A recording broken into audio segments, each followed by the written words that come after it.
آپ کل میرے دفتر آ جائیے گا اور ساتھ اپنے سرپرست کو بھی لے کر آئیے گا، کیونکہ وہ امتحان میں کامیاب ہو گیا۔ تو میں نے کہا کہ اچھا اب جاؤ، اپنے والد کو اپنے ساتھ لے کر آنا۔ اس کے بعد وہ بچہ جاتا ہے۔ اس کے جانے کے بعد میں بچے کے جانے کے بعد حیرت اور استعجاب کے سمندر میں ڈوب رہا ہوں، اور دل میں تانے بانے بنتا رہا کہ یقیناً اس کے والد صاحب دین کے پابند ہوں، اس کے والد صاحب دین کے پابند ہوں گے، ایک اچھے قاری قرآن ہوں گے، اور نیک سیرت اور قرآن سے شدید محبت رکھنے والے ہوں گے، جس کے نتیجے میں اس نے اپنے بچے کو اتنی چھوٹی عمر میں قرآن یاد کرا دیا ہے۔ یہ میرے دل میں خیال اٹھ رہا تھا کہ اس کے باپ نے ضرور کوئی قاری قرآن ہوں گے، یا دین کے پابند ہوں گے، یا پھر نماز کی پابندی کرتے ہوں گے۔ یہ میرے دل میں تانے بانے اٹھ رہے تھے۔ تو مجھے اس وقت حیرانی کا شدید جھٹکا لگا کہ جب وہ کل صبح اپنے والد صاحب کو لے کر آیا تو اس کے والد صاحب ظاہری شکل و صورت سے بالکل پابند شریعت نہیں لگ رہے تھے، ظاہری صورت شکل سے پابند شریعت نہیں لگ رہے تھے کہ یہ کوئی شریعت پر عمل کرنے کے لائق ہے۔ تو اس بچے کے باپ نے میری پریشانی کو بھانپ لیا اور فوراً بولا، میں جانتا ہوں کہ آپ میرے بچے کا والد ہونے کی وجہ سے حیران اور بہت پریشان ہے، تو میں ابھی آپ کی حیرت ختم کر دیتا ہوں۔ اس نے کہا ابھی میں آپ کی حیرت کو ختم کر دیتا ہوں، اور اصل بات یہ ہے کہ اس بچے کے حافظ قرآن کے پیچھے اس کے والدہ کا ہاتھ ہے، جو بچوں کی تربیت کے حوالے سے 1000 آدمیوں کے برابر ہے۔ اس بچے کے پیچھے اس کی ماں کی ہاتھ ہے، جو بچوں کی تربیت کے حوالے سے 1000 آدمیوں کے برابر ہے۔ آپ سوچے تو آپ یہ بات سن کر مزید حیران ہو گئے کہ میرے 3 بیٹے ہیں اور سب قرآن کے حافظ ہیں۔ میرے سب سے چھوٹی بیٹی 4 سال کی ہے، اور وہ بھی 30واں پارہ حفظ کر چکی ہے۔ اب بتائیں، آج کل 4 سال کی بچیاں جو ہے گھومتی ہیں، ٹہلتی ہیں، ان کو مدرسے میں نہیں بھیجا جاتا ہے، لیکن آپ بتائیں یہ 4 سال کی بچیاں وہ 30واں پارہ حفظ کر چکی ہیں، اتنا اونچے مقام پہ پہنچ گئی وہ سب۔ اس کے بعد آگے میری حیرانی انتہائی کو پہنچ چکی تھی۔ میں نے پوچھا کہ یہ کیسے ممکن ہے کہ 4 سال کی بچی نے 30واں پارہ کیسے یاد کر لیا؟ میں نے پوچھا کہ یہ کیسی بات ہے کہ 30واں پارہ 4 سال کی بچی نے حفظ کر لیا؟ تو اس نے جواب دیا، بچوں کی والدہ کا طریقہ کار یہ ہے کہ جب وہ بچہ بولنا شروع کرتا ہے تو وہ اسے قرآن یاد کروانا اور حفظ قرآن کا شوق دلانا شروع کر دیتی ہے۔ یعنی ان کی ماں کو ایسی ہونی چاہیے کہ جب بچہ چھوٹا رہے تو اس کو قرآن کا شوق بنائے، پڑھنے کا جذبہ ان کے اندر ڈالیں۔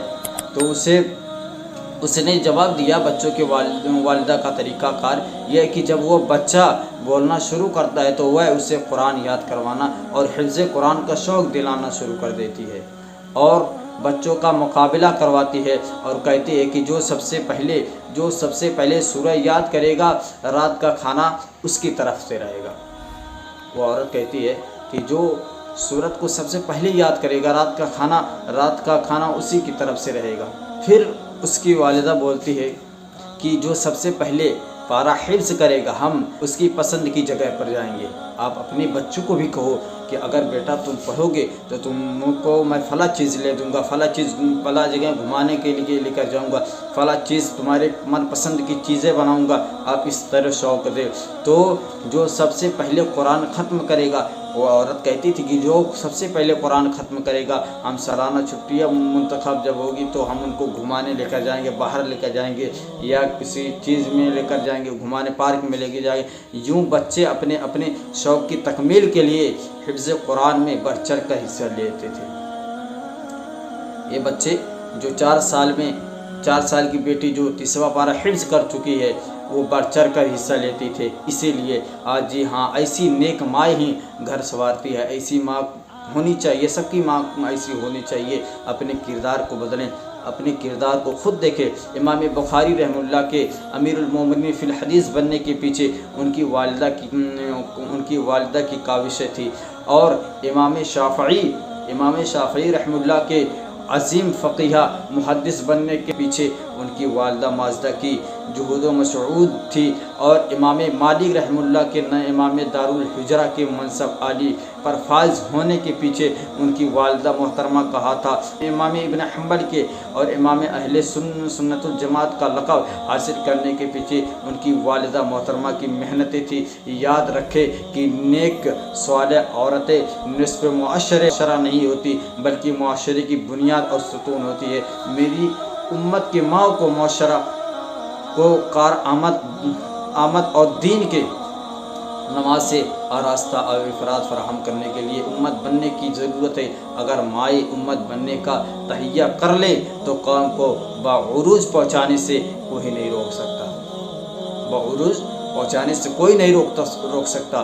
تو کہنے کا مطلب یہی ہے کہ ماں کو پہلے سے ہی ہونا چاہیے، اور ان کو جب بچہ چھوٹا ہو اسی وقت سے اپنے بچوں کو علم کا شوق بنائیں، علم کو سیکھنے کا شوق جذبہ ڈالیں کہ بیٹا اگر تم سن القرآن پڑھتے ہو یا قرآن پاک پڑھتے ہو یا 3-4 کے اردو تعمیر ادب پڑھتے ہو، اگر تم اس کو ختم کر دو گے، اگر تم اس کو جلد سے جلد یاد کر لو گے تو میں تمہاری من پسند کی چیز بناؤں گا، میں تمہاری من پسند کی جو چیز کہو گے وہ چیز خریدوں گا۔ اس طریقے سے اگر آپ اپنے بیٹوں کو پڑھاؤ گے تو انشاءاللہ تعالیٰ وہ بڑے ہو کر پڑھنے کے بعد قاری بھی بنیں گے، حافظ بھی بنیں گے، قاری قرآن بھی بنیں گے، مفتیان کرام بھی بنیں گے، اور ڈاکٹر بنیں گے، انجینئر بنیں گے، IPS بنیں گے، کچھ بھی بن سکتے ہیں۔